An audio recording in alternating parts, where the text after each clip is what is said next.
জুলাই বিপ্লবী ও ইনকিলাব মঞ্চের মুখপাত্র শহীদ শরীফ ওসমান হাদির জানাজাস্থলে জোহরের নামাজ আদায় করেছেন লাখ লাখ মানুষ।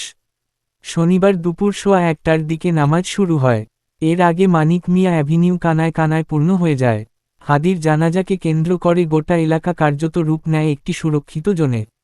শনিবার সকাল থেকেই সংসদ ভবনের দক্ষিণ প্লাজা, মানিক মিয়া অ্যাভিনিউ, আগারগাঁও, খামারবাড়ি ও আশপাশের কয়েক কিলোমিটার এলাকা জুড়ে আইনশৃঙ্খলা বাহিনীর সর্বোচ্চ সতর্ক ও নিয়ন্ত্রণ লক্ষ্য করা যায়। রাজধানীর কেন্দ্রস্থল মানিক মিয়া অ্যাভিনিউ ও জাতীয় সংসদ ভবন এলাকা ছিল সম্পূর্ণ ভিন্ন এক চিত্র।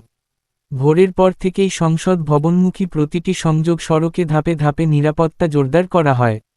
খামারবাড়ি মোড়, আসাদ গেট, বিজয় সরণি, আগারগাঁও, ফার্মগেট সংলগ্ন পয়েন্ট এবং মানিক মিয়া এভিনিউয়ের প্রবেশমুখগুলোতে বসানো হয় অস্থায়ী চেকপোস্ট।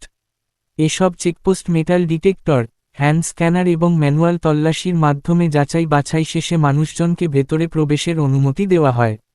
অনেক ক্ষেত্রে সন্দেহজনক ব্যাগ ও সামগ্রী আলাদাভাবে পরীক্ষা করা হয়েছে।